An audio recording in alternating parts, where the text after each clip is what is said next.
पर दया आती है और वो हमारी सहायता करता है। आपके पास आपका पिता हमेशा है। ये कभी नहीं भूलना कि वो परमेश्वर दया का परमेश्वर है। और यीशु का जैसा स्वभाव है, परमेश्वर ये चाहता है कि अगर परमेश्वर ने आपके ऊपर दया की है और परमेश्वर ने आपको संभाला है, आपसे प्रेम किया है, तो हमें भी जब हम यीशु मसीह को जानने लगते हैं तो यीशु मसीह का स्वभाव हमारे अंदर आना चाहिए। देखो, काफी बार दुनिया को पैसे की जरूरत नहीं होती है, दुनिया को बहुत बड़े गिफ्ट की जरूरत नहीं होती है।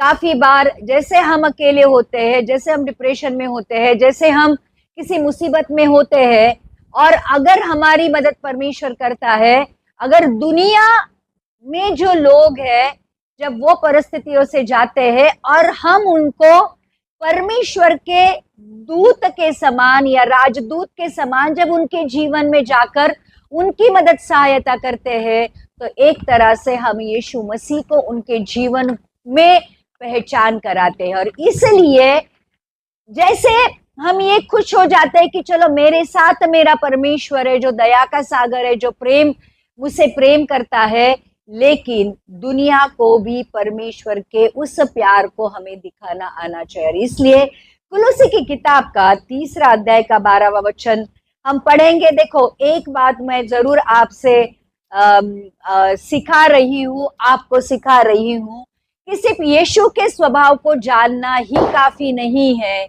यीशु के जैसे बनना हमारे लिए जरूरी है। तो यीशु बहुत प्यार का परमेश्वर का, दया का परमेश्वर था, माफ करने वाला था, स्वर्ग लेके जाने के लिए आया था। All is good, all is okay, but परमेश्वर ये भी कहता है जैसे मैं हूं वैसे आप भी बनने की कोशिश करो। और इसलिए कुलुसी की किताब का 3 अध्याय का 12वां वचन ये कहता है, इसलिए परमेश्वर के चुने हुओं के समान जो पवित्र और प्रिय है, बड़ी करुणा और भलाई और दीनता और नम्रता और सहनशीलता धारण करो। तो परमेश्वर हमसे ये कहता है, अगर आप परमेश्वर के द्वारा खुद को चुने हुए लोग अगर समझते हो, तो परमेश्वर के चुने हुए के समान जो पवित्र और प्रिय है, परमेश्वर के द्वारा हम चुने गए हैं, हम परमेश्वर की नजर में पवित्र है, उसके प्रिय लोग हैं,